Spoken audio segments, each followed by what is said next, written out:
turned out to be completely unreliable assholes.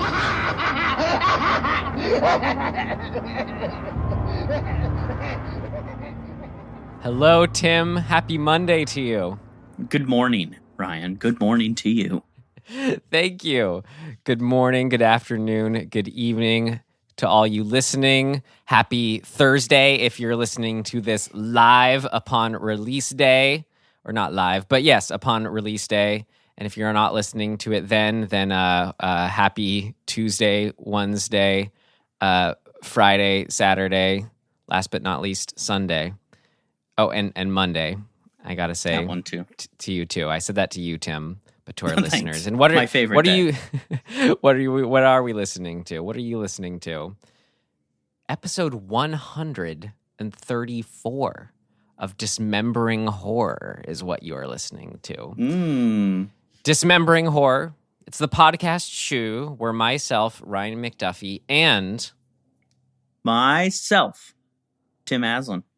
That's right. We dismember a horror film every week for you. We talk about what worked for us, what did not work for us, and anything else we found interesting or noteworthy about a horror film. Why us? What makes us so special to be talking about this stuff? Well, nothing. We just hope you enjoy being here with us to talk about these movies as fans of horror films. That's all. Yeah. We're just trying to create an environment for that. And that happens to be Ryan McDuffie and Tim Aslan here doing Dismembering Horror. It is it. We are we. We are not it. It is not we, but we are it. Anyways, we've been. This is could be our most anticipated episode yet, Tim. As far as within the Dismembering Horror offices, for you maybe. Well, I mean, that's why I say for the Dismembering Horror offices, we have given every sort of like news update on the new Wrong Turn film that we like read anytime there's a new Bloody Disgusting article, like new title, new poster, new name, new release date. Spoiler alert, it's the same title. Yeah. And then the trailer, which we'll be watching again today, that we previously watched on our show. So you get what I mean. It's outside of your feelings on this one, buddy. Sorry. Yep. What are you going to do, Dismembering Horror has been anticipating it. Right. But I guess for a little context, no, we did review the first one that's of the same name, Wrong Turn 2003. And that was just sort of a seminal film for myself and my high school friend group of just like, it's just happening to be just a totally like entertaining, exactly what we wanted slasher. And saying douche-coo off of Liza Dushku's character just kind of became a joke in a weird way, which we talk about in detail in our first Wrong Turn episode. Jeremy Sisto's great in it, which the last film we watched, May, had Jeremy Sisto in it. So it's kind of funny. We did a wrong turn into Wrong Turn in a way. In a little very roundabout way. It's all connected, man. Yeah. It's fun doing this is our second new release film too. We did Saint Maud, and now we're on a Wrong Turn. New release for 2021, I should say. Mm-hmm. Great, Tim. Well, what a way to start it off.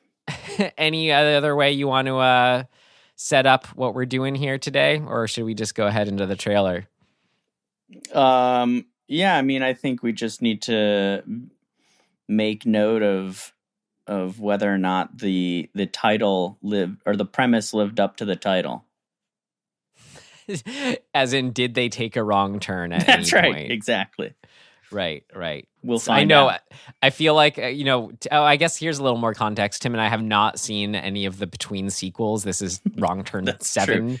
I do actually want to watch 2 for the show, because I hear that one's kind of like, it's before it really goes downhill. It just gives you more of what you'd want kind of thing. Okay. So I don't know. I'd be open to doing that if you are. It's see. in the hat. Oh, God. I remember, that's right. We said, let's just disregard it if we pull it, but I'm down to watch it at this point. Great. What if I pull it today? That'd be hilarious. I know, I was just thinking that. Can you imagine? Jesus. Oh, I already am. Oh, beautiful. Okay.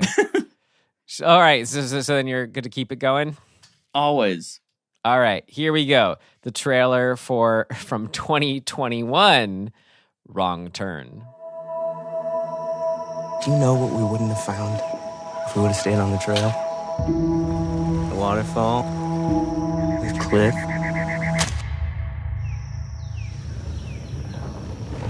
What is that?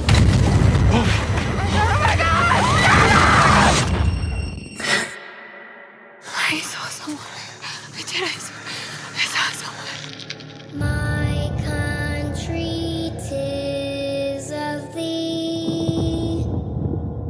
It's a story people know but don't talk about. Except in whispers, like a ghost story. Sweet land of liberty. We don't bother them. And they don't bother us. Of thee I sing. But anyone who goes up there, what is this place?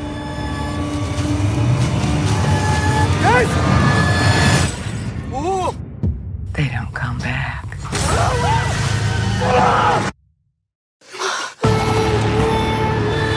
Fathers died. Well, Tim, who wants to start for rating this film per our rating system? Who do you want to go? You go.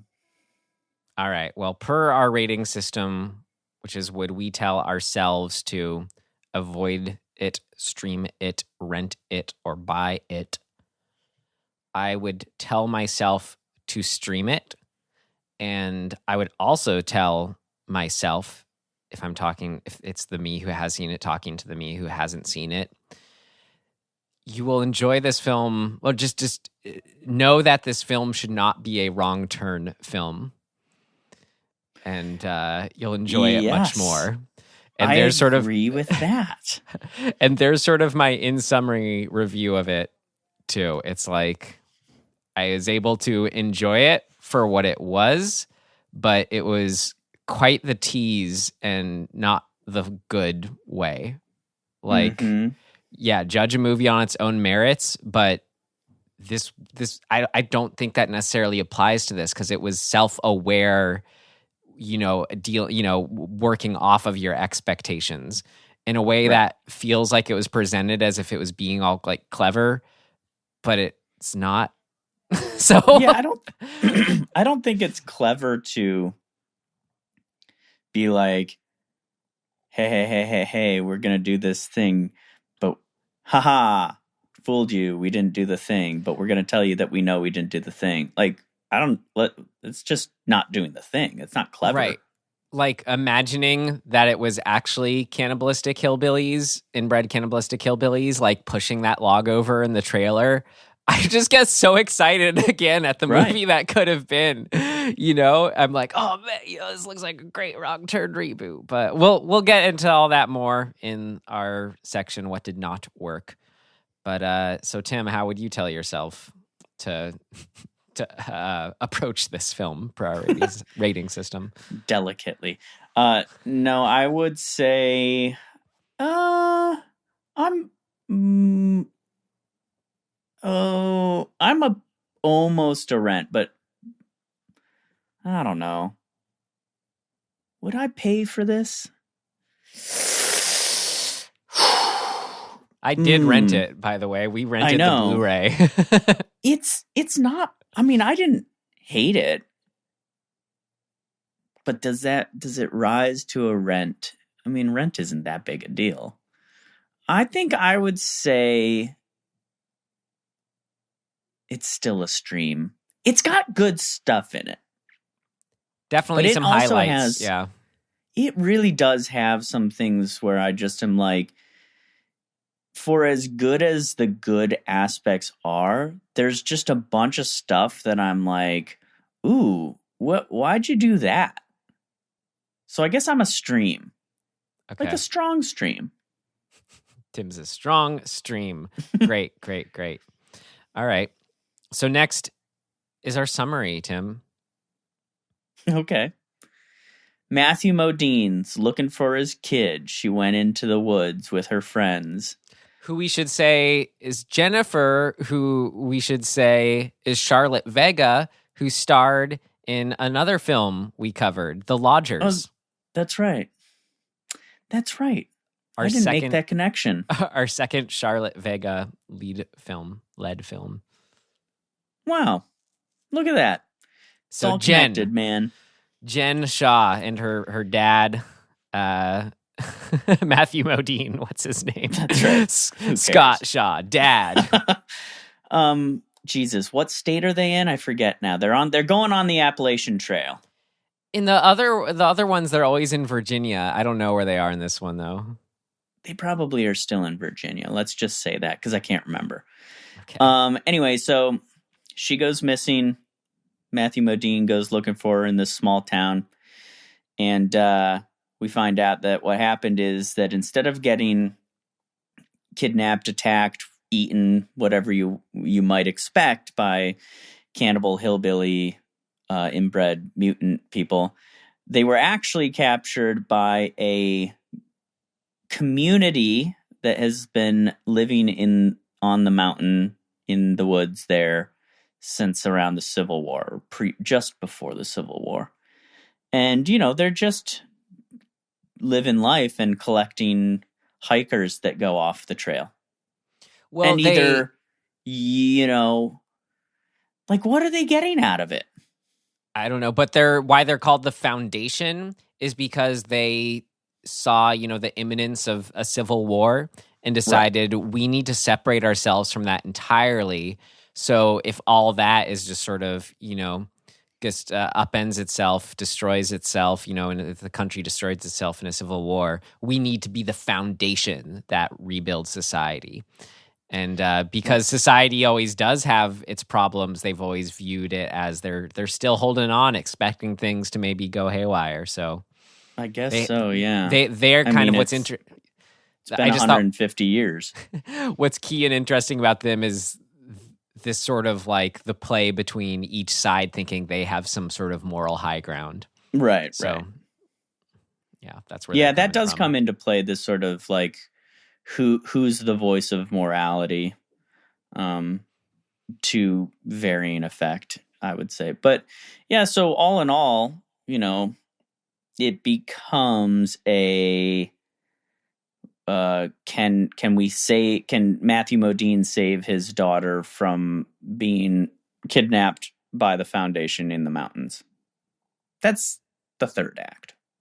Well, she's been kidnapped for 6 weeks already, so yeah, she's been there for a little while. It's her and her boyfriend who end up living at the Foundation. And I guess the other main thing that's sort of kind of assimilate. Yeah, yeah, just is sort of pretty funny. But the main kind of conflict I'd say is like one of them in their group, one of our millennials or whatever you want to call them.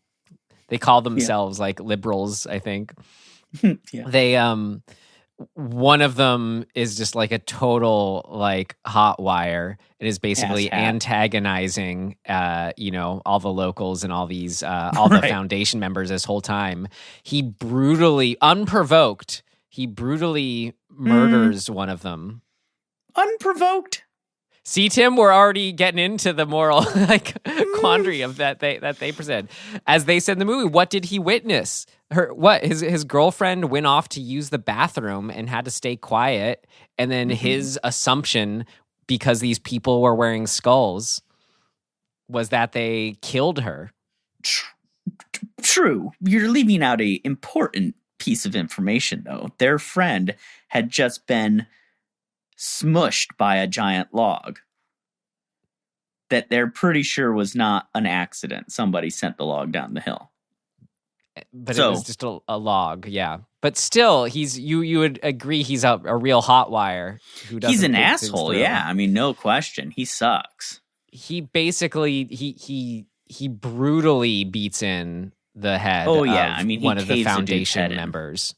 Yeah. And then that is sort of our key conflict of like, the Foundation being like, you killed one of ours. So that's sort of where everything stems from. Yeah, his name's then- Adam.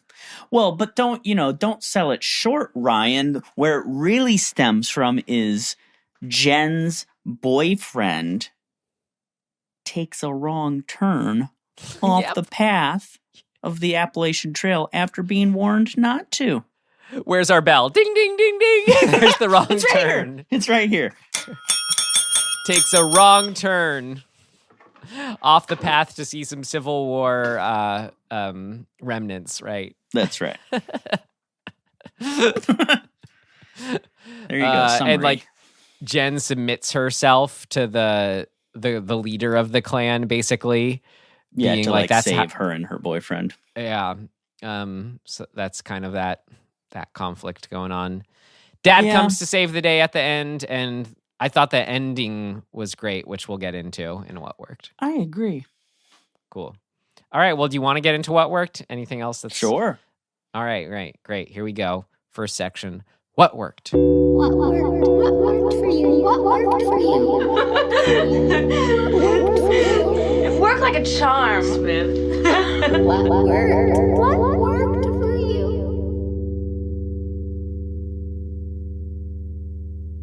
Hey, there is good stuff in this movie. Yeah. I'm What do going to you- tell you the thing that I think I appreciated the most. And it is, I would say, a fairly rare thing in horror films, but an important one nonetheless. Something that bothers me consistently in a lot of horror, and honestly in a lot of movies in general, but like horror in particular, is when characters experience, in particular, the first major death, like the first moment of, oh shit, thing where we've just stepped into a new realm, right? One of them gets killed. Very often you see, just as a matter of efficiency from a filmmaking point of view, the characters very quickly move on emotionally. Like, we don't really see them have a flip out over what's going on because, a lot of the time you kind of don't. I think the filmmakers think, or writers think, we don't have time to belabor the fact that their friend just got killed and like have them wail about it. But I'm always a little dismayed when I see the actors or characters not at least like show the sort of emotional reaction to that and have that extend through the following, few scenes at least. Like, it feels too often that they just kind of go, oh my God, our friend just died. And then they move right along and everybody seems kind of fine. They're just dealing with what's in front of them instead of being like, this is messed up. Like, this is completely insanely messed up. And like the appropriate proportional response of like, holy shit, doesn't exist a lot of the time. And in this movie, there is quite a lot of it. And it works really, really well. Like, we go, yeah, that's how you would respond if you're, this one guy's boyfriend's like gets just completely head smashed against a tree by the giant log. And there is a very appropriate sequence of everybody flipping out. They flip out internally, they flip out externally, they flip out on each other. Like, it's very effective and very appropriate, and I appreciated it greatly to get to see right. people respond appropriately.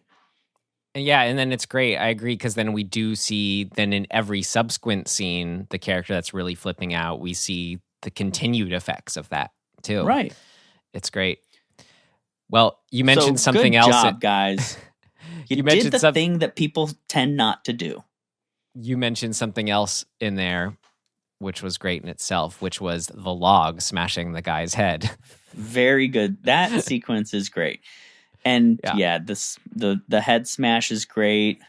The Man. fun of just that big old tree trunk coming down too was just great. I mean, I will say, as far as enjoying it on a first watch, knowing, quote unquote, thinking that log was being pushed by off-screen inbred cannibalistic hillbillies was just the best Right. thing ever. Imagining them up there going like, "Rah," and pushing this thing over.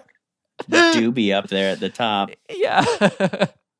But still fun, them running away from it, getting all gnarled, tripping over themselves. Oh, It's man, cool. it's pretty brutal. Granted, I was, willing suspension of disbelief. They were pushing it. They were pushing my willingness. But, it was fine. It was cool. They go flying. Everybody's bouncing around and getting scratched up and hitting trees and stuff and winging around. I thought it was quite a fun sequence. And I also just that whole setup, the first third or whatever, when we think we're watching a slasher movie, I liked how it was playing as a slasher movie, where it's like their kind of chit-chatty dialogue, it like wasn't great, but it was exactly good enough to like just kind of make me get into them and, distinguish who they each were and just be oh, cool. This is going to be fun to watch them each get killed off now. And then just I think that bar scene is really well done. Yeah. Like it's just the right tone of like, hey, we're just having a casually good time. Nobody's being an asshole. And these, townies are just being jerks. And then they kind of respond in a fun back and forth. Like it's tense, but it's kind of, there's a little bit of levity to it. And, it feels good. I was like, this is a really good setup scene because regardless of where it goes, like we have established a bunch of solid things. Like you said, we kind of get to know everybody really fast. I felt kind of, put a little unique bit of flavor on the slasher setup too, of cutting back and forth with, and I mean, using as your setup for the movie, the dad looking for them. Just the presence of an adult who's a parent looking for them is just, it's something unique, interesting with this kind of setup. And Matthew Modine was just like, just feels like the quintessential, baby boomer father character. It was just great. I loved when he like gets on his like camping gear and everything, and it just seems so like, boomer's gonna save the day. It was just fun. He's got his hiking poles, and the guy looks at him like, what the fuck are you doing, dude? Yeah. There was a deleted scene I watched where he goes to like an REI or whatever the local thing is, and is like, I need to do some hiking. Can you help me with that? And so that's why he like shows up with that shirt and everything. Some fun themes too. I mean, there was kind of like a different generational, whatever that would be called, not inner, but themes of kind of, the different generations going on and just like what that all means of passing information. What am I trying to say? So you have like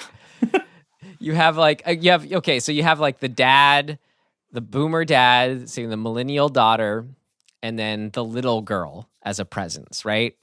Who's kind of observing this all. And then we also have this idea of, this foundation is now for generations, they have been living in this situation separate from society. In our society, it's been generations since the Civil War that they wanted to separate themselves from. And when you're thinking about, at least I was, when you're thinking about just sort of them arguing over who, if someone has the moral high ground, the foundation, or the outside society, the world at large has the moral high ground. At least I'm just thinking in those terms of, God, what am I like? The next generations are always the one taking up the mantle and trying to do what was working with the previous generation and do what was right in a way. So I just thought it was interesting what was going on in it of like the outside world, our civilization. It's like the leader of that foundation is right. We are just as barbaric as them in a lot of ways, but of the killing, going to war, looking at people as all that stuff. So he has that point. The Foundation leader was saying, we aren't any better, but I guess then what he was failing to miss is there's a lot of people in our society who say, no, killing someone as a repercussion for murder is wrong. So we're starting to, evolve past that or move past that in a way. Yeah. I mean, I think there's a pretty solid through line that pushes this idea of certitude or black and white absolute, living in absolutes and nuance. And, the kids, oh God, I feel so old right now having said that. The 20 somethings, Jesus, they represent sort of a new way of looking at the world that does display nuance. I mean, the bar scene really solidifies that, because they, the townies kind of say they reduce them to this slanderous way of using the term millennial, right? And they push back and they say, well, actually, we all have jobs. We all have there is nuance to who we are. We're not just this one thing or one way of looking at things. And then that sort of reflected in the Foundation also, abiding by this idea of absolutes, it's this or that. And Jen gets out of that by using a nuanced argument about how they should not be killed because they have something to offer. They are more than just the singular crime that they are being convicted for. And so that I like that there's that sort of interplay. It also exists within the friend group in and of itself. Adam is very much the problem of the group because he's looking at the world from this almost black and white binary thing. You attacked us, I'm going to attack you. It's yeah, but there's details that are important to knowing whether or not that's a proportional response. And if you are even right in your assumption of the black and white nature of the situation. And he pays for it. And so I think all of that thematically and how it's depicted is really strong and fun. They do it in such a way that we can get on board. So generally, yeah, I like all that stuff. Yeah, the theme stuff they're in. Another one, is just the idea of how I was saying, they, we're both we and the Foundation both live in a society where things are still predicated on violence, because, death penalty still exists, war still exists, people still think us versus them mentality, yada, yada. And that exists, therefore, we both still operate on some level within the spectrum of violence being normalized. So there's that's a really good point I want to follow up on. Cool.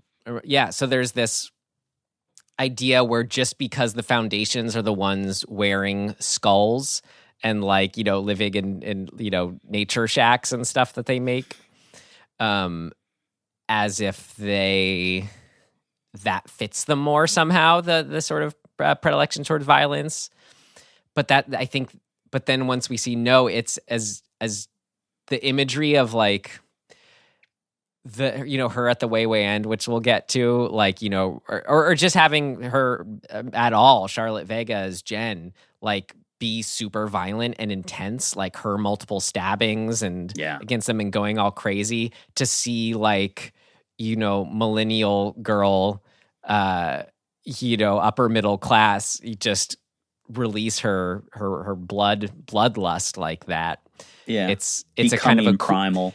Yeah, it's kind of this cool visual representing, oh no, we still exist in the spectrum of violence despite, her living in a house in a neighborhood kind of thing.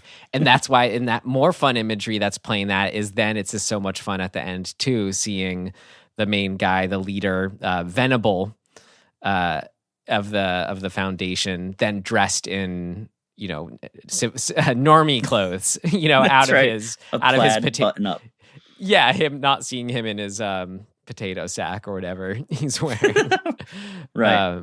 Yes. What was your thought on that? Well, I think this spectrum of is violence? really, to me, this is like the strongest, and who knows if this was their intention, but my biggest takeaway of the thematic stuff is this notion, and I think what they're really, really pointing at, advertently or not, is the notion, and we deal with this all the time in contemporary society, this notion that if you step off of the advised path, that you are somehow guilty of inviting violence, rather than holding to account people who act violently and immorally. Wait, you mean if you take a wrong turn?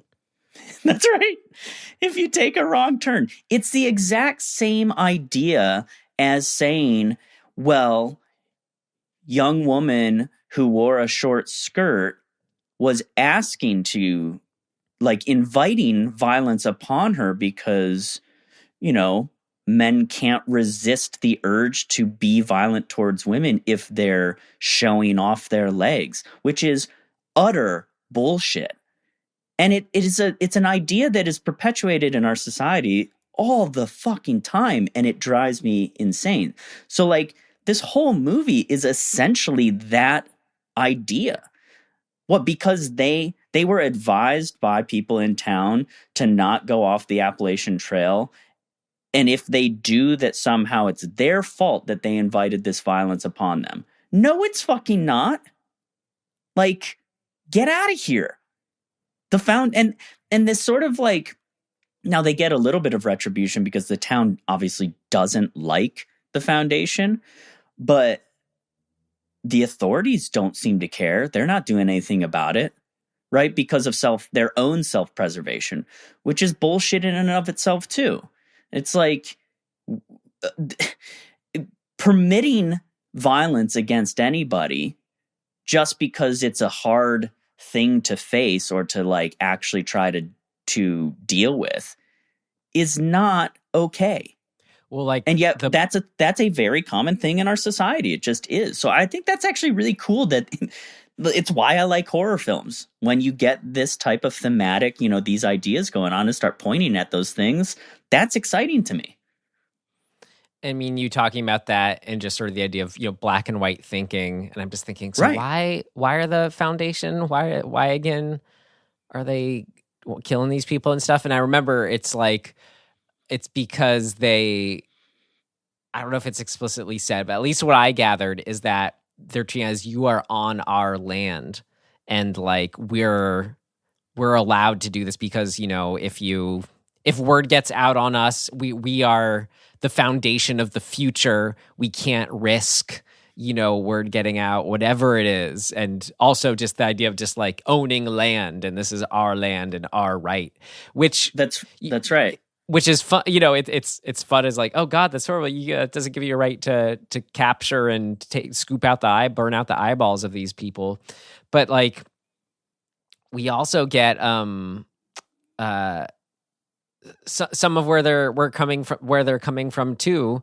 It like, I kind of lost the thought, but it makes sense. Just like we get their argument too of at least the inception point of the foundation, Yeah. like that is not valid in itself, what they were doing.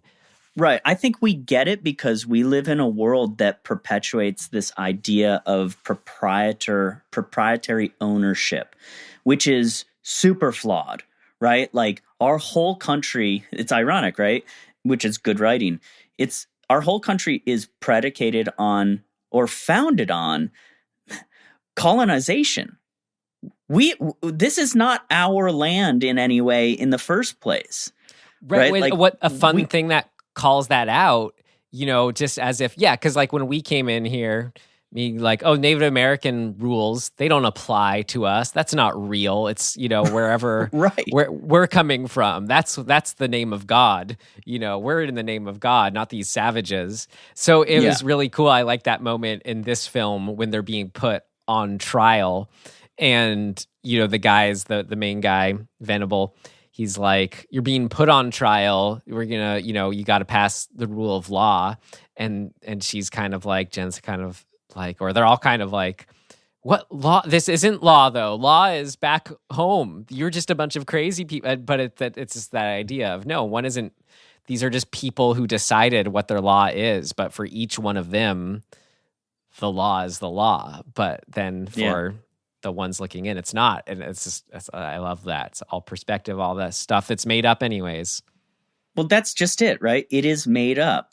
This even the idea of ownership, in particular ownership of land, it's just such bullshit when you really think about it. Now, do I think people should be able to like have a place to live safely and comfortably? Yeah, totally.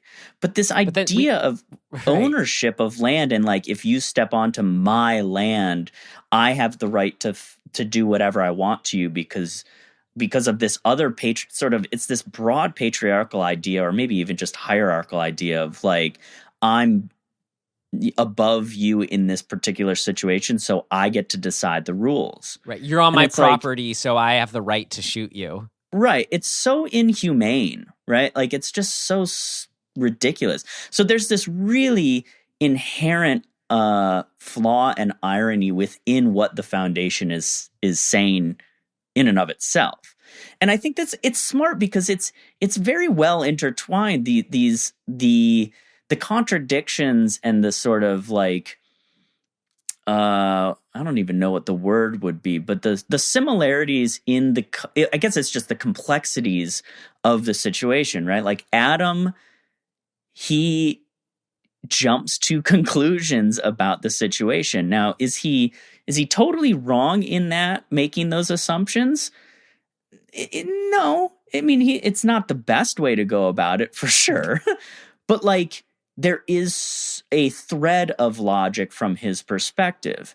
And then the idea that the way to deal with that from the Foundation's point of view is to say that it's binary. You did it and you die, or you didn't do it and you don't die. And it's like, there's a little more to it, right? Like, and Jen even says that. She's like, but, he messed up and made an assumption, but like, it was based on this. He thought that these guys, not unreasonably, he's tied to a log, they're carrying him, they just got attacked. It's not a crazy assumption to think that those are the dudes that attacked them in the first place. Right. I know. Now, the proportional response of caving the guy's head in maybe is a little extreme.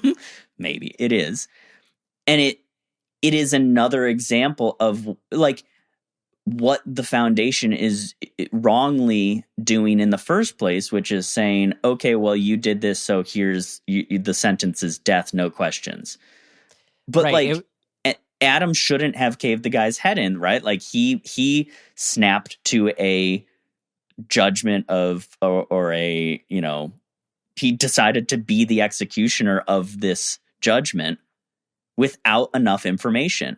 And I think that speaks to this broader, cool idea that is really a problem in human society and culture. We are so prone to jumping to a conclusion because we need to be right. And that's BS. It's okay not to be right. We talked about that in The Blob, right? Where he's like, it's okay to not know the answer. It's not okay to be like, certitude, here it is, the end, I decided, you're dead. Right, yeah, and like, kind of like how you were illuminating, it works because we see both sides doing it. Adam thinking in this sort of nuanced extremes, and then when they're on trial with the Foundation. Like you're saying, you know, she kind of, she's pushing back in a nuanced way, exactly like you said. And I liked how it was sort of surrounding the idea where they were like, murder's murder. And she's like, no, it's a murder means you set out to kill someone kind of without any prompting. And, you know, it was just a great thing because we literally have distinctions in the court of law. Right. So, you know, you have manslaughter, first degree, second degree. Like there's distinctions based on circumstance. And so for a reason, she's being basic, and it's great because that's being put in the context of like, don't lie. This is a yes or no answer. You have to say, and they're just waiting for that. It's like, so did you murder them? Yes or no? And that's it. That's your only like, those are your only course of actions to do that. And then it was fun because they did that well of setting her up as the character to be like, you know, earlier when the other friend is like, well, who are you, Miss Moral High Ground? You know, that she's sort of accused of being that one. That's right. So she tries to do in that moment, I think what her friends would say are like this is the kind of right thing to do is to lie in that situation. And then we have the other Foundation member kind of like, please, no matter what you do, don't lie. And that was just a fun moment when she, you know, making the character make a choice. And and the direction she went with it, like either way, it was going to be like, oh no, you know, whether she said yes or no. I think it's a really fun premise to explore because it sort of boils down to self-preservation versus morality, and like, you know, sometimes you're really stuck. Like, if you say that you are purely living in morality, and you're faced with somebody who is making it binary, like it's a yes or no question, there is no nuance, and you lose. Like, your self-preservation will lose in that situation. And I think that's a really fun and messed up thing to explore, because people who want to live in absolutes, often, we see it all the time, will use that to their advantage in the argument. I mean, it's seeped in logical fallacies, but like, that's how they often get their way, is that they prey upon your, like, the sort of ambiguity of morality, and say, well, they get you in these sort of contradictions that just exist in life, and say, see, you said that, so therefore you're this, which is not true. It's a logical fallacy. I forget which one it's called, but like, people use that way of thinking to their advantage all the time. And then eventual disadvantage. Eventually, often, yes. Like, especially if somebody's smart enough to use it against them in a way. But, or just because then, like, as an example, I'm about to say, they get sort of a little maybe overly sure of themselves and their certainty. Right. Because, like, I love the sort of ongoingness of the thread of the locals and their way of looking at, you know, the Matthew Modine character and the outsiders as a whole. Like, all that stuff was great. I enjoyed. And so, but we get this sense that at a certain point, you know, when he hires the like local hunter guys to help him out to find the Foundation, and they're kind of like, dude, what are you doing wearing that target on your back? You know, they're right in that. But we also get the sense of them getting in there with their machine guns, and then just kind of the way they put down Matthew Modine, almost as if they are like overly sure of themselves, you know, in a way. Yeah. Like, of course they know that it's a risk, but they don't act like it's a risk when they're going out there in a way. If they're scared, they don't show it. So I think it really worked. It was fun, the moment of, you know, okay, we have some sense of safety maybe like the hunters because the hunters are with us, and they get immediately killed when they set out with Matthew Modine. That was a really fun moment. Like, no, they're better gear than Matthew Modine didn't end up saving the day in the end. Well, yeah, I mean, it's kind of continuing this thing of like, in a way, it's the arrogance flaw, you know? Anytime in this whole movie, pretty much anytime somebody's like, no, I know how it is, they get We'll killed. be okay if we go take this wrong turn, Jen. Don't worry about it. We'll get Right. back on path, no problem.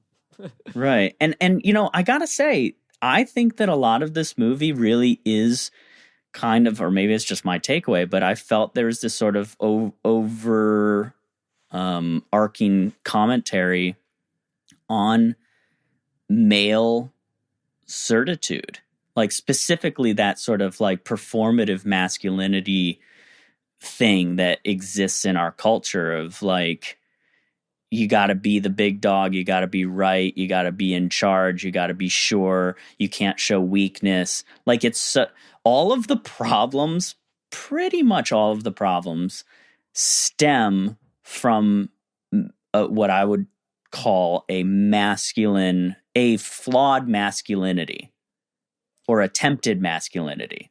What's fun, and though, a disregard for sort of the feminine way of looking at life and the world. I think what's fun is seeing all that at play and just sort of the ins and outs of that idea, that theme in the Matthew Modine character, where he's stepping up as a dad, the one in the masculine role, and just at all cost has to save his daughter. But those are the feminine traits, you could say. He's not doing it to be bravado at all. He's doing it as a caring parent. So it's, right. That's right. And does happen to be a man, which we typically associate with masculinity. So I don't know. It was this sort of fun, having that juxtaposition of seeing, cool, like dad superhero stepping in to save me and save the day, all for the right reasons and coming from a good place, not coming from a bravado place. Yeah. Well, I think that's really correct. If you kind of zoom out just one more click, you could say that he represents saving the feminine way of looking at life.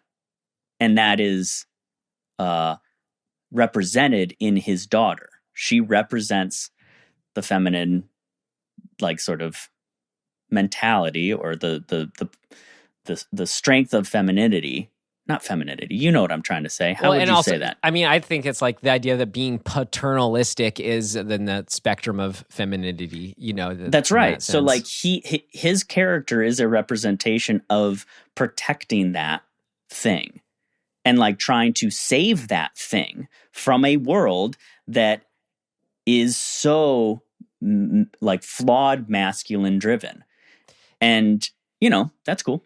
And we see that fun interplay of those, masculine, feminine sort of stuff going on within Jen, where if you want to associate kind of like, being smart and biting your tongue and sort of, basically using your wits versus force as a way to win in a situation is actually stronger in a way, like what she has to do than sort of the Venable, is kind of, it brings out this sort of fun thing where Venables, says all along to Jen, I always, I wasn't sure if you were strong or not. And, by then I knew you were strong kind of thing.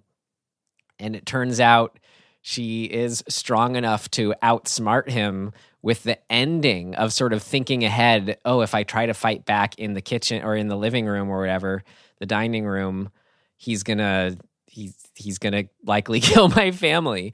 So again, she uses her wits to bide her time to wait to be in a moving car to kill him off. So you want to get into all that and just, since I kind of arrived there at the ending, just say how great that all was. Yeah, I have one I'd more love to thing do that sort of sets up that whole ending that is the tag of what we're talking about. The all is lost moment of this movie is Jen having to tap into the patriarchal way of looking at women to save her and her boyfriend. She has to, and that's why it is the lowest point for her.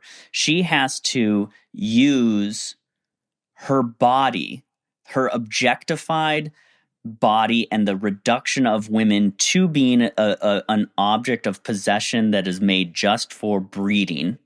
Right. What She is has your to worth? use I that. can breed is what she is basically being said. Right. And that's the worst thing that she could have to do, right? In next to death. And that's the moment, right? It's the death versus the worst choice you have to make moment, which is so smart because then we leave the upside down world and we synthesize the first and second acts for her into being both strong and feminine. Right? She sort of the synthesis of both the masculine and feminine within her is what ends up being her strength.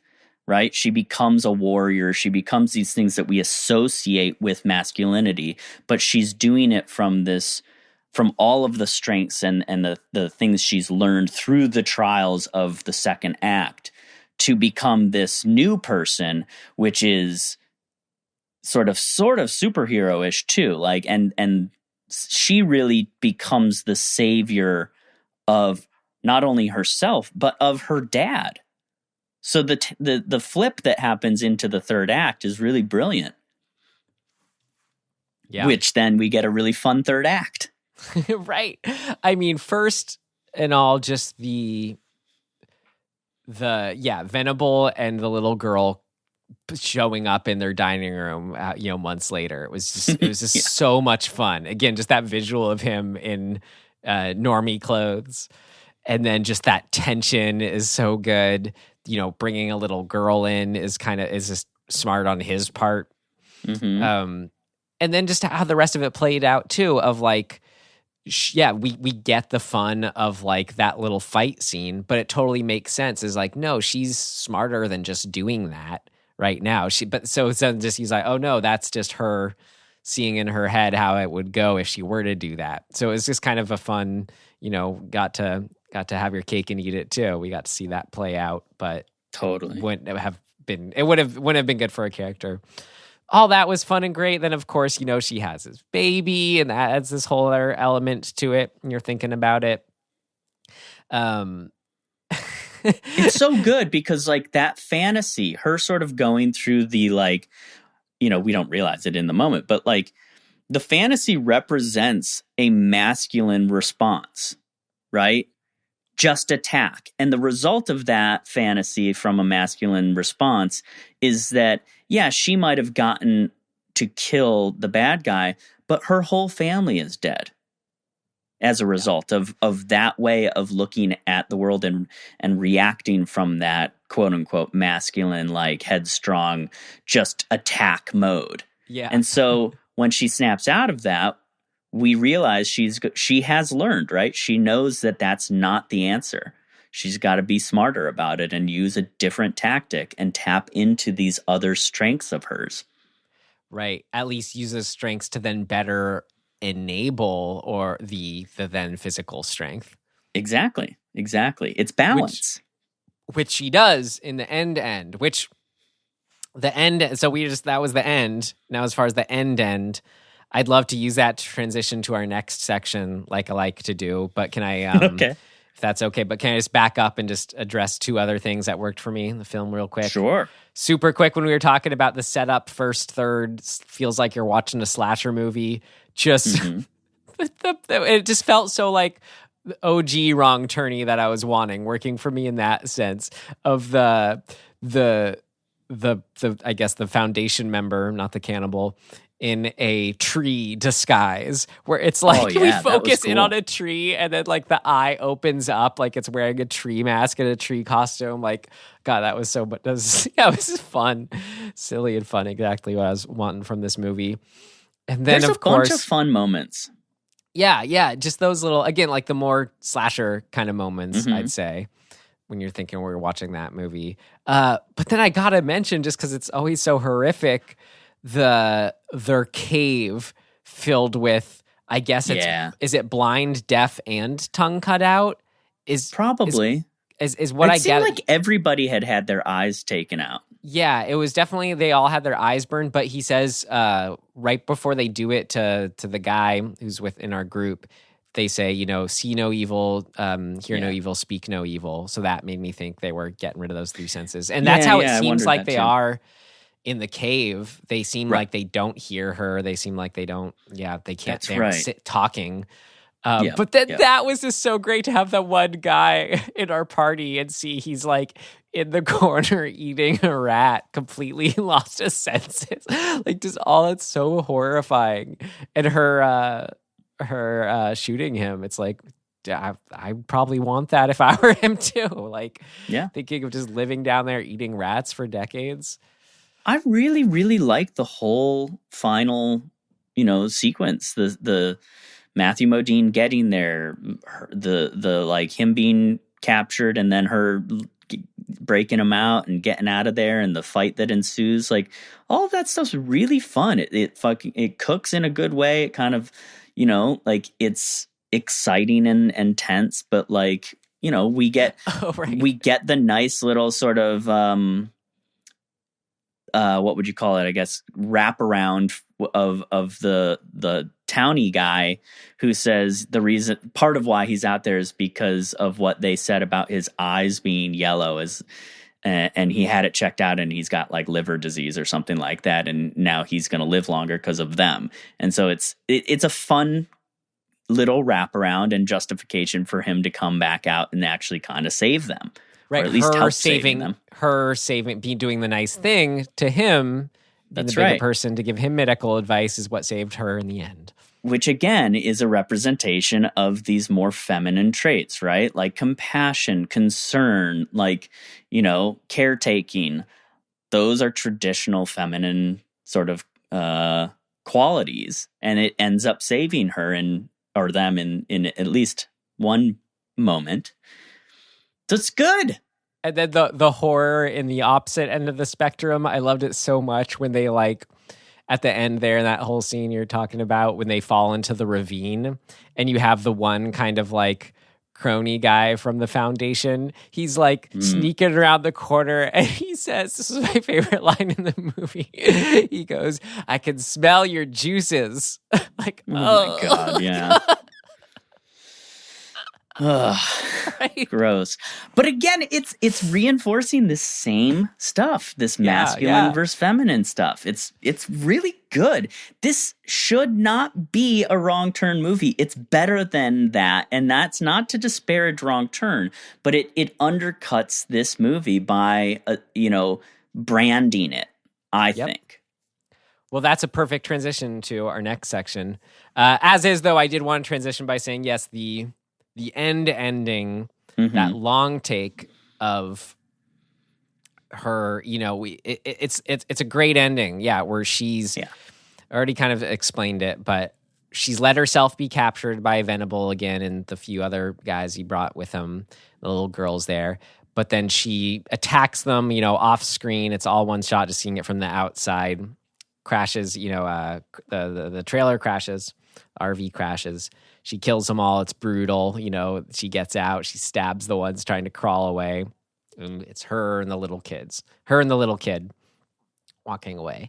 Now it's great because it's gets into the things, we were talking about her having to use her smarts, but then still having to access the violent side, and then the generational stuff was why like that ending shot it was so perfect of her and the kid walking away. Walking towards camera, being like, okay, well, this little girl's in a really interesting situation of kind of having a leg in both worlds now. What is she going to decide to do? And how does Jen best sort of try to eliminate, if she's going to have any role in raising her, however she sets her off into the world, how is she going to help put an end to this sort of, acceptance of violence as an option? Mm-hmm. So really, really good end shot for that. But I can tell you what did not work for me about it if you're ready. Yes. All right. I'm ready. Here we go. Next section. What did not work? It's not ready yet. Seems to work okay. No, something important's missing. What did not work?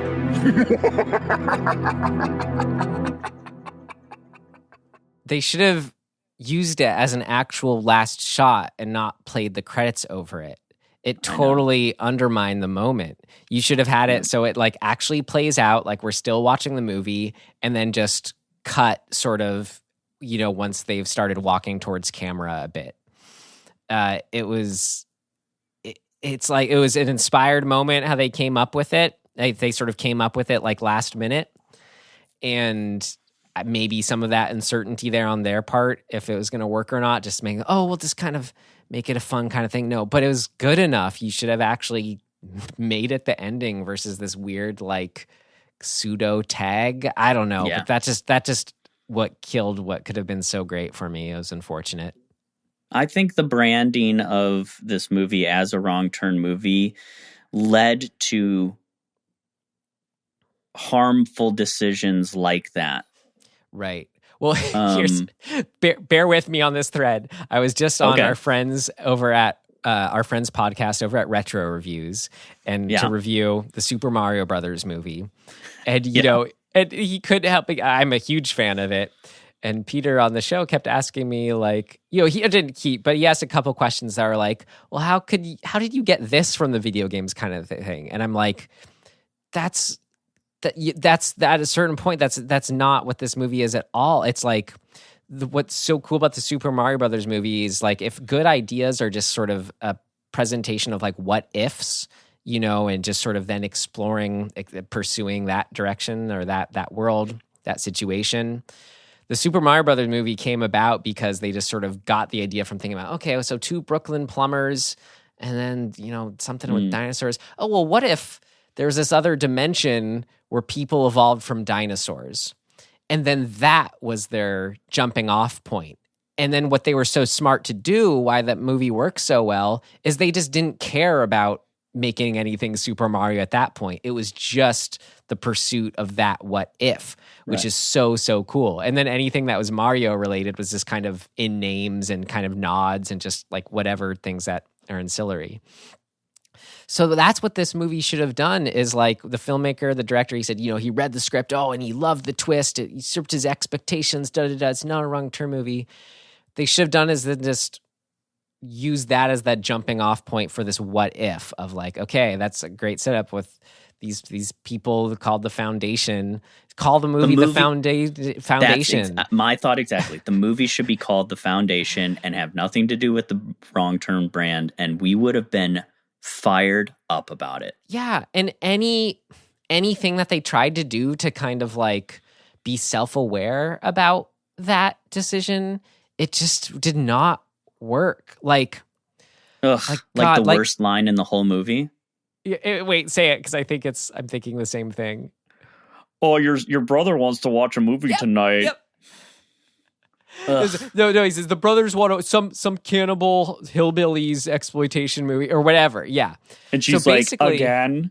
So that line right there, what that felt to me, it was like, imagine going to see the new Friday the 13th movie and it's just all like a straight-faced done, not even a comedy like Tucker and Dale versus Evil, which is great, but like an actual legit example of like they just misunderstood Jason, and like there was just all one big misunderstanding of, you know, like kind of thing. It's like, no, that's not what we want when we go see a Friday the 13th movie.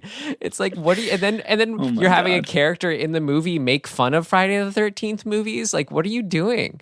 Like, it's so stupid. And that's like you get through this version of Friday the 13th and somebody like, you know, goes into the sports equipment shed on the camp and pulls out a hockey mask and is like, look how, was this supposed to be scary? Right. It's like what are you even doing here? Why are you making this movie? Like, then you clearly aren't the ones to make this movie, so just leave us alone. Like, yeah. It bums me out because this stuff does happen, I think, fairly often, and I get why it happens, right? Like the business decisions involved in this stuff are not sort of completely unfounded. Like there's some logic to it, but it's just a bummer that that's the way that the industry is so set up, is to sort of snatch brand recognition and have that be the dictating force of a lot of decisions. And it's like, man, but a good movie is still just a good movie. And if you want, like, they could have started an entire new franchise called The Foundation. They could have, because we could continue to have people interact just like Wrong Turn did originally with this hillbilly thing. They could have a whole series of Foundation movies that explore that community and like the implications of it. And I think they would have done fine. Yeah. Now, will they try to do that and carry on the Wrong Turn like branding with that? Maybe. I guess what they got to do at this point is make Wrong Turn 8, reintroduce the Cannibal Hillbillies and to this world, have the feud between the Cannibal Hillbillies and the Foundation members. I don't know. I'm just thinking. Let's write that one. Yeah.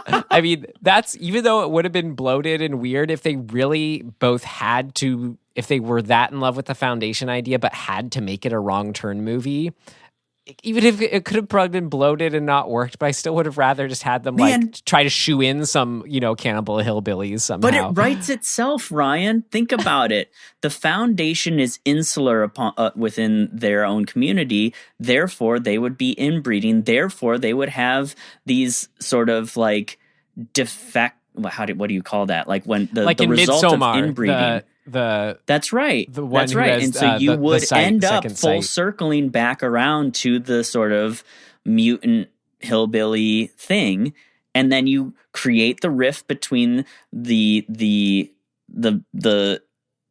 offspring who are tired of being relegated to some other thing within the community. You have a civil war in and of itself between those two sects. They splinter off. You have some people, modern people getting involved so that we have the voice of the audience to like bounce off of the insanity of what's going on up in the hills. Great. Yeah. Let's do it. Save the franchise. Best of both worlds. Hire me. Yeah, I mean, it's so weird. Like, you saw how excited I was when we watched this trailer and this movie overall, just because I want crazed cannibalistic hillbillies like doing their thing like in the other Wrong Turn movies. So to have a movie be like, oh, you wanted that? Like, that's so 2003. No, yes, I did. Like, and what are you doing in a Wrong Turn movie? Who are you to tell me I'm wrong to want and enjoy that? Like, yeah. Well, I honestly, I hope that this doesn't hinder this director's, ability to make good movies, because I think the writing and the direction are pretty good. There are a few things that I kind of felt didn't quite work from a structural point of view.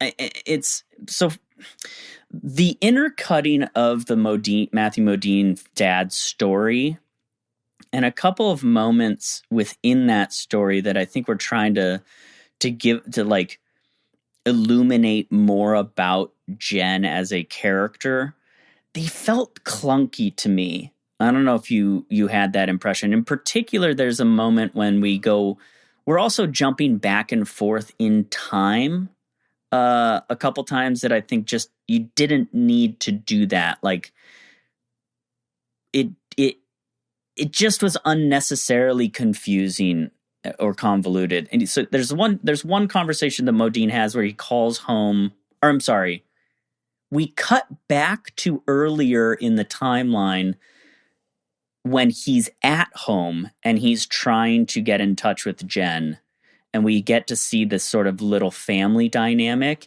and it just feels weird and clunky. And we see that he's married to, a woman who had 2 sons, I guess, all from a previous marriage, I think was what was the implication, but she's a little bit younger, and that's what's sort of some of the conflict between Jen and her dad. That's all so unnecessary to me. Like, it does not help us understand the story or the characters or anything in my mind whatsoever. Like, it just felt weird and unnecessarily additive to the overall thing. And then in particularly confusing because we do this jumping back and forth in the timeline. It's just unnecessary. I think you could rearrange those scenes maybe or place them slightly different. That would help. The 6-week like timeline sort of thing where he's been in town for presumably 2 or 3 weeks? It's really I think it just gets confusing. She disappears. We see that scene where he's at home that is a weird time jump, and he establishes that he hasn't heard from her in 2 weeks. So that means she's been captive in the Foundation for 2 weeks at that point, and then he carries on looking for her for a month, and then we come back around to when we've met him the first time, which is 6 weeks after she's disappeared or he's heard from her. And then we catch back up, and then he goes and finds her. So she's been there for 6 weeks, presumably, maybe 7. Okay, great. All of that just seemed unnecessarily convoluted. Well, it seemed like it was an attempt to just make the characters generally better, or like that's what they were trying to do, give them a little more whatever. But for me, it's funny. This could be like both what worked and what didn't work. I said I liked the character setup and whatever when I thought I was watching a slasher movie. Mm-hmm. And all that seemed at the just right exact level for this kind of movie, for a new Wrong Turn movie. But then as far as sort of the direction they were going, trying to be a little more serious with the story and themes and whatnot, I don't think in the sort of scene by scene, the actual like watching them play out. Actors were all great, and I should have mentioned like Charlotte Vega especially was just great, going crazy. Yeah, all everybody's that stuff. good. I agree. But just as far as then the actual, I don't know. I guess it's just the writing, the dialogue itself. It's like it works, but it doesn't put me in the level where I'm like watching. Okay, these are, this is good. Here. Like, I don't know. Yeah. I don't know. Think a part of what hindered or what made me feel this way is simply the mapping of that B story. It just, you kind of, I think as a writer, you're aiming to get a rhythm and a flow between the A and the B story, and you want to feel momentum shifts that are appropriate. And the way that it's done in here felt jarring. I wonder Instead of having sort of moments where we like lead up to a holy shit, and then we say, meanwhile, Matthew Modine is at this point in his journey to find her. We kind of got like full sequence sections that had kind of resolution. And then we cut back to his story, and it just felt weird to me. So I'd have to like really like pick it apart specifically to figure out what I think would be a better solution. But the one thing I remember thinking was I wanted to see his journey, especially the latter part of his journey, intertwined more with the struggle that they're having, that Jen is having. I don't know how to say this exactly, because it's kind of, you can fuck with the timeline. It's okay if you establish that, because they do. So if we were watching the 20-year-olds, I was going to say kids again. God, I suck. If you were watching them on their timeline, leading up to the moment of actually being captured and Jen making the decision to give herself over, in conjunction with Modine's later half of his story where he's on the trail coming to get her. And when he arrives or right before he arrives and gets captured, we are seeing Jen give herself over to, what's his name? And then we sort of leave the second act and reveal that Modine is showing up 6 weeks after that moment. I think we would all go, oh shit, he was behind her that much. And you could leave it slightly ambiguous in his storyline as to where he is behind them. And so when you hit that moment into the third act, you go, oh man, we thought he was going to get there in time to save her. And in actuality, the tragedy of it is that it's been 6 weeks of her being effectively raped by this dude, and he's too late. And now she has to save him. And that becomes the third act. His failure to get there on time and her decision to give herself over are the things that push us into the third act. But instead it's just timed out differently, and I feel like we're given a little too much information to have that kind of way of weaving it together have an impact. That's my solution. And as clearly, maybe it wouldn't work. I don't know. As clearly as you explained it, I really had a hard time following you. I think I'm going to have to hear it again when I'm editing this. Well, but I think all is to say, it feels like they sort of maybe ran into that problem of, it feels, in a story sense, narrative sense, just timeline wise, it's clearest if just we're with him setting off on his journey as soon as they get captured. But they probably ran into that happens way too late in the movie, or just kind of feels like too much of a wrong turn, left turn, whatever. Sorry. So then they just had to do, okay, well, how do we introduce earlier? Let's try starting the movie with him. And then they're just kind of off to the races. I trust that whatever you just said is going to be a better solution than wherever they arrived at, but it just feels like they didn't quite arrive wherever the best solution was. But I think that's kind of just to put it, the problem they ran into of just, that would have taken a while to then get back to him. It's hard, pacing and structural sort of stuff is not easy.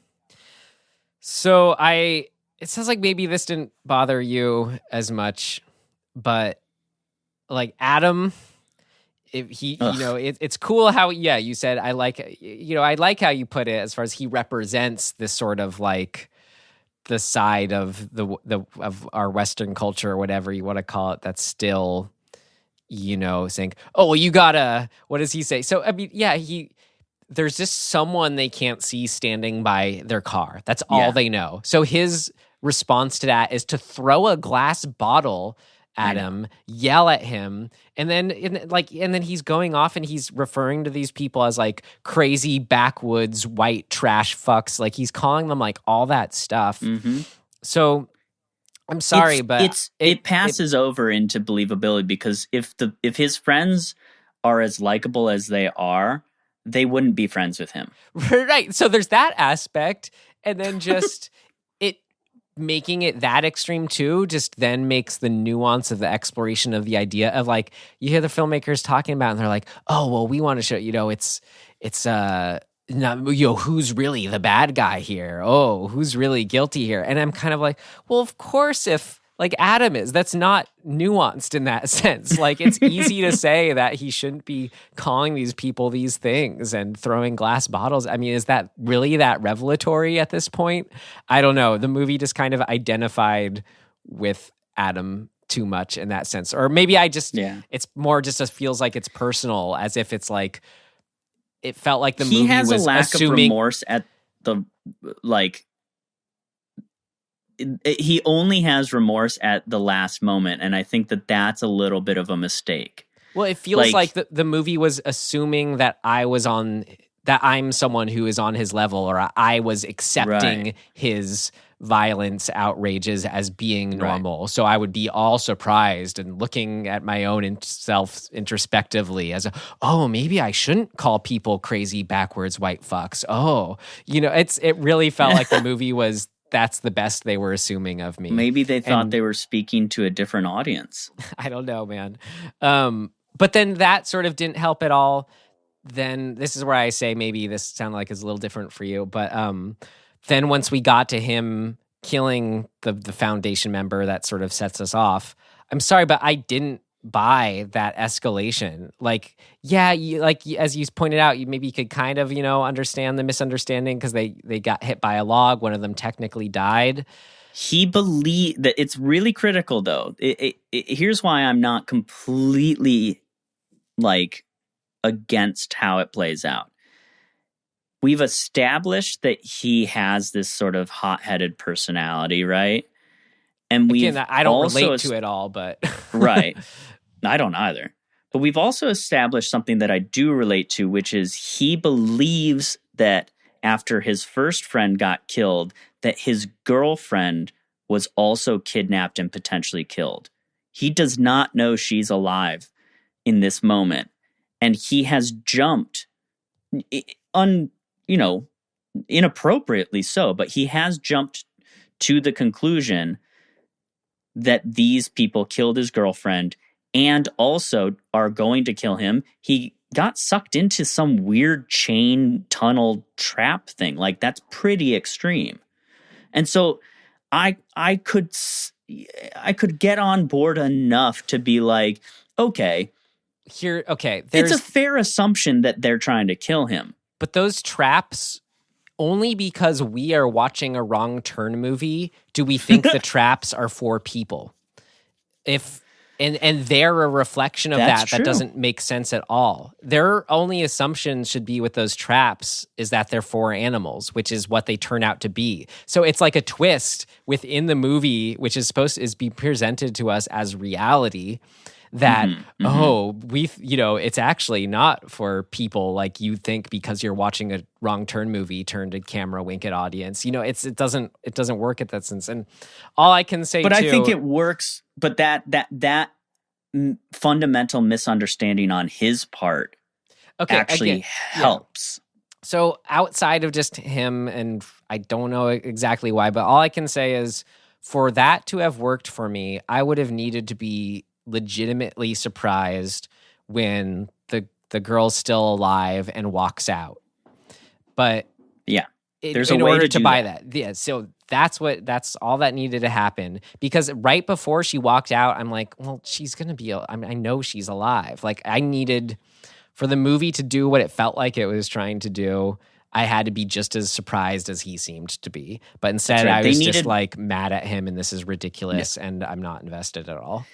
They needed that one moment that, is, it's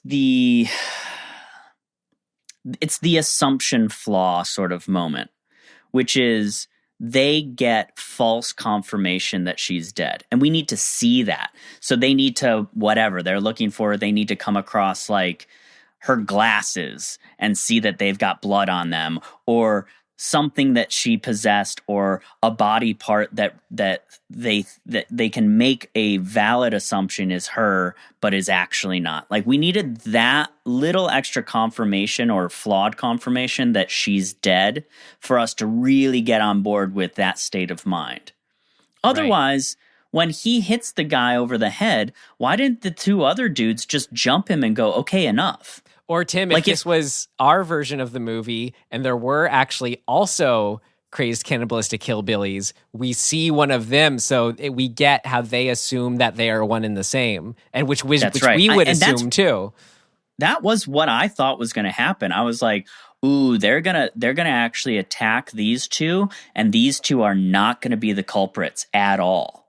But it turned out that they were the culprits, but kind of not. You know what I mean? It was a little too, squishy. Yeah. It's so the whole idea is that the first log that hit them was meant for animals? You know what I mean? They stumble upon a shed that has a bunch of hikers' gear, presumably hikers that have gone off trail, and the Foundation captured. And again, so all that feels like it's squishy. And all that feels like it's playing off of our expectations, it Yeah. being a wrong turn movie. But all of that totally falls apart, whether it's the falling log or the room of cell phones. Once we get to it's not. So it's like it doesn't make sense within the reality of their reality, which is where they're trying to set it.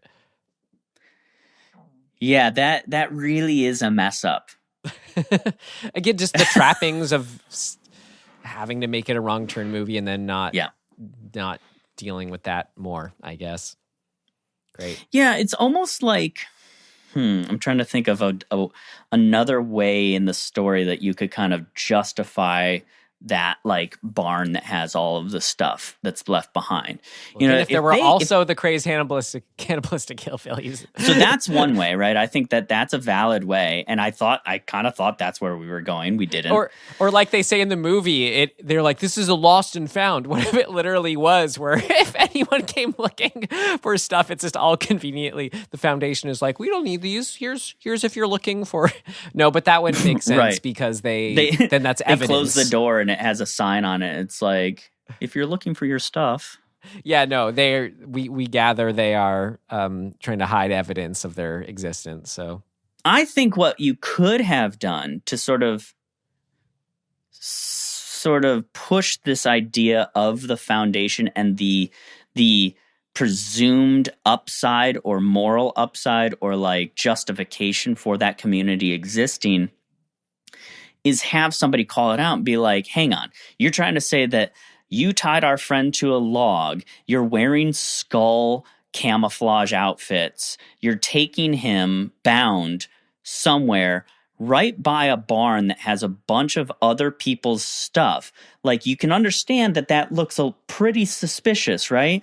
And they could be like, yes, we do understand that, but what if we told you that all of the people in this room voluntarily gave up their stuff because of this pitch to live in this new other community? And then you have verification of that where people go, yeah, here's my story. I got off trail. I got lost. I was screwed. And the Foundation found me and they gave me a choice. And I chose to join them and leave behind these things. We see that kernel of thought in The Boyfriend, where he says, the world has never seen me. These people see me. And if you had set that up a little bit with other people in the community to validate the benefit of leaving the modern world behind and becoming a part of this community, I think you could have gotten a little bit more on board with this idea of, oh, they really did jump to a conclusion and wrongfully kill this dude. Wrong turnfully. Yep. But they, that may be too much, like people may have read that if that was in a version of the script, they've been like, this is too much. It's too blah, blah, blah, blah, blah. We're explaining things. I mean, you're right. It's just something in the direction of those logistics. And I think then also like the movie was pushing, like they were, maybe this is also why I just, at this point in the movie, I'm like, well, I know she's going to be still alive, or I know he's, not killing her. I wasn't with him at all. Was just in the handling of like, at that point, it's not crazed cannibalistic hillbillies because of the way we keep getting glimpses of them. Like, we've seen a little girl who looks normal. We've seen these shadows that clearly aren't the hillbillies. It's like they're walking not like they're crazed cannibalistic hillbillies, and they're wearing clothing that's like that. We know it's something different at that point. So it's this weird, like, they're playing with those expectations of us thinking it's a wrong turn movie. Yet also they're not committing 100%, so right. It's like this weird level of like if you're already bending the rules of things that don't make sense just for this like gimmick of trying to pull a twist on us, you also have to just do a better job of that in itself by like just when you're showing them, throw us off more somehow. I don't know. It's just all that them trying to do that is really at the core of just what made this all fall apart. Yeah. Yeah, it's interesting because honestly, like I think I said at the top, like the few things that we've just gone over, although are pretty big and broad, there's not a lot of, like, there are only a few really core elements, but those things hindered the overall movie so much that it just undercut the really good stuff that exists in it. Yeah. It's kind of sad. But there's no perfect movie, Ryan. There's no perfect movie. I mentioned it earlier in this episode. It's called Super Mario Brothers from 1993. You son of a bitch. I How dare dare give you. it. I gave it a perfect rating. I gave it 5 out of 5. I think it's incredible. I really do, and I'll defend it. You're allowed. Which I do in that movie. I mean that episode. That's funny. Well, Tim, do you have any other things that did not work for you, or should we move on to things of note? None worth mentioning. Great. None worth. So, right, took it. You said your piece there, and then great. All right. Well, let's move on then. Last section. Wrap it up. Things of note. Things of note. This should be interesting. I mean, I did watch the special features on the disc of the making of and the deleted scenes.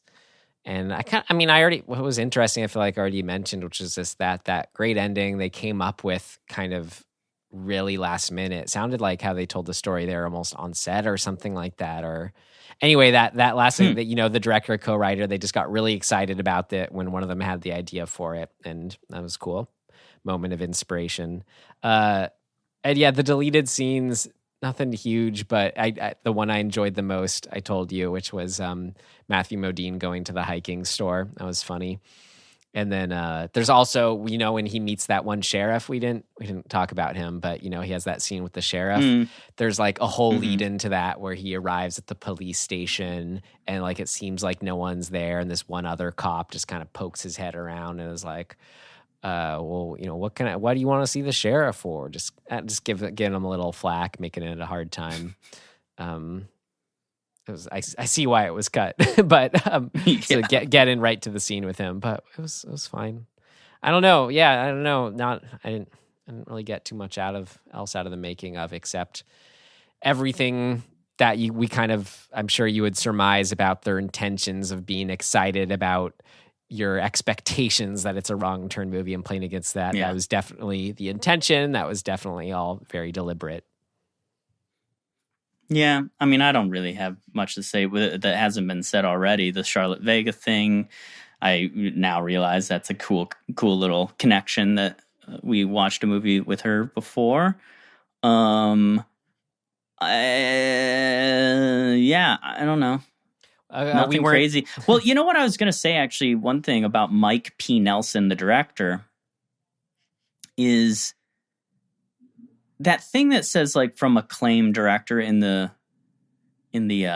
trailer. It's interesting to me because, like, I'd like to see, he's done a lot of shorts. 1, 2, 3, 4, 5, 6, 7 shorts. And he's done some stuff for a TV series called Studio Luma, which I don't know what that is. And then he only has one other feature, it looks like. Oh, maybe this one from 2006 is a feature too. But recently, in 2018, he did a movie called The Domestics. And maybe that's the movie that they're referring to that sort of he got some acclaim for. Yeah, when I was looking at reviews, they were like director of The Domestics. Okay, because the poster for that is a 2-sided axe with a worn, painted on, like, colonial sort of era American flag.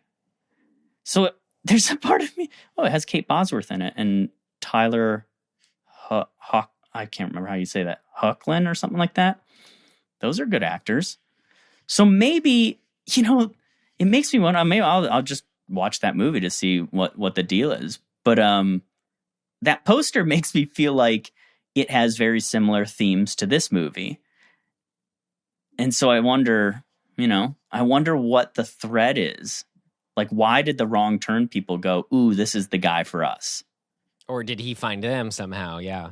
Right, exactly.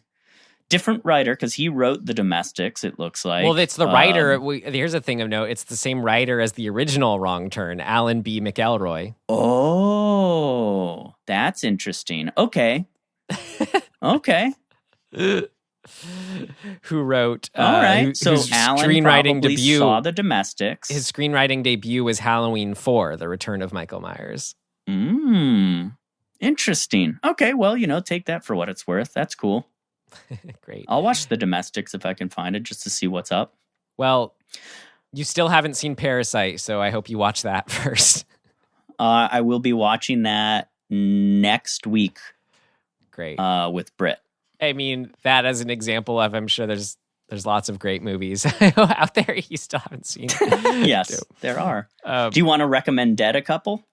Yes. I guess we'll hear one last thing of note to confirm. We guessed it was taking place in Virginia. It indeed was taking place in Virginia. Okay, good. So us Thank Wrong God. Turn fans of the original, there's our little thread of connectivity. You got to stay in that. Of just true to that source material. Right. Just knowing that where Jennifer went on her whole adventure in this one was the same place that Jessie, played by Eliza Dushku, went on from the original Wrong Turn. Same state. Right. Thank the Wrong Turn gods. Maybe Anyways. a different mountain. Right. Same One Wrong mountain Turn. over. Same Wrong Turn. We still have mountain. hope for the for the integration of the original Wrong Turn universe into the Foundation universe. Right. They could have a land dispute. If we have any pull or power at any point, Tim, we gotta steer this franchise back on its right tracks. Yeah. So great. All right. Well, yeah. So how about it? RecommenDEADtions. That's it for Wrong Turn. Cool. Since you have one. Yeah. Yeah. What is it? I do. This is a fun little just coincidence. I watched this movie 2 years ago, I think maybe, and was like, oh, that was a really good, just like slim budget, small production, like brisk, fun vengeance horror film. And it's called Bound to Vengeance. And it's really solid, really, really solid. And yesterday or the day before, I was having a meeting with my film partner, and we were talking about people that we should reach out to just for business networking, blah, blah, blah. And I was like, oh, actually, my neighbor's a filmmaker as well. We should talk to him. My partner was like, oh, yeah, like what has he worked on? And I was like, actually don't know. So I looked him up. That's his movie. He wrote it and produced it. I was like, wait, I've seen this. This is an awesome movie. We need to have a beer and talk about it when we are allowed to, because it's a fun little vengeance movie. So it's called Bound to Vengeance. Cool. I think I've heard of it. Yeah, it's cool. Great. Well, I'll go with so much to recommend, Tim. So many good movies out there I feel like I'm seeing. But I happened upon this filmmaker, pretty prolific Korean filmmaker, South Korean filmmaker named Hong Sang-soo. I almost just kind of want to recommend him overall, but he has a really unique approach to filmmaking that I did not know when sitting down to the first movie I watched of his.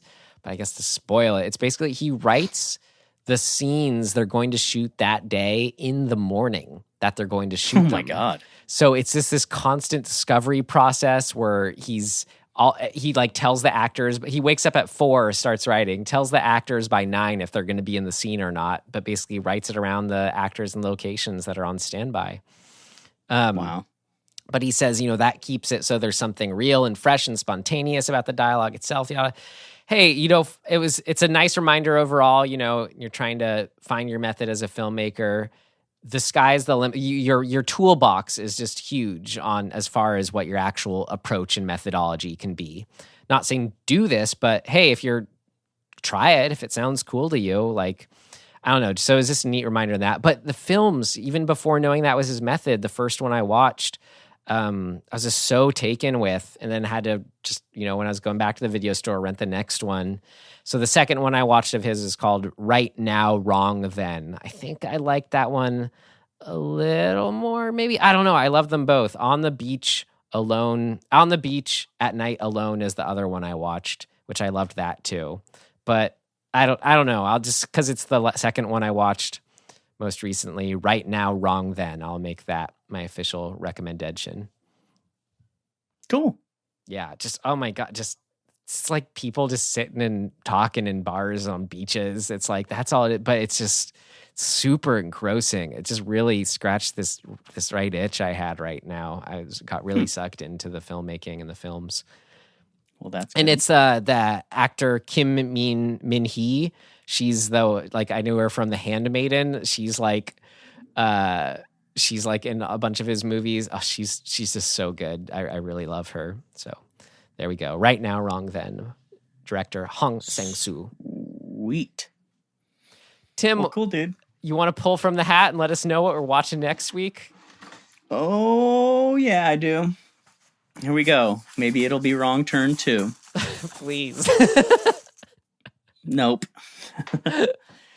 It is a movie from 1989 called Communion. Tim, you're going to be very happy with this one. Remember how you were saying you really wanted to watch an alien thing? Sure. Well, this is an alien thing. Hell yeah. It's I think it's the author. I mean, there's a book Communion by this author Whitley Schreiber, who's like all into writing, the quote unquote, real accounts of abductions and stuff. Okay. So this book, the movie's based on that book of the idea of like, these are people's accounts, turned in film. However they ended up adapting it, I don't know. But I think who's in it? I think is Christopher Walken in it? I want to say. Oh, I think you're right. I may have seen this when I was a kid. Yeah. So, hey, alien thing, Tim, finally doing it. Sweet.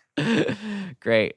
All right. Well, until then, you can find us wherever you found us. We are Dismembering Horror. Our big ask, if you enjoyed joining us, please let a friend know if you think they'd enjoy joining us. Join us. Join us. Exactly. So, whether you're taking a right turn or a wrong turn, in closing, thanks for listening. And we will see you next time. Goodbye.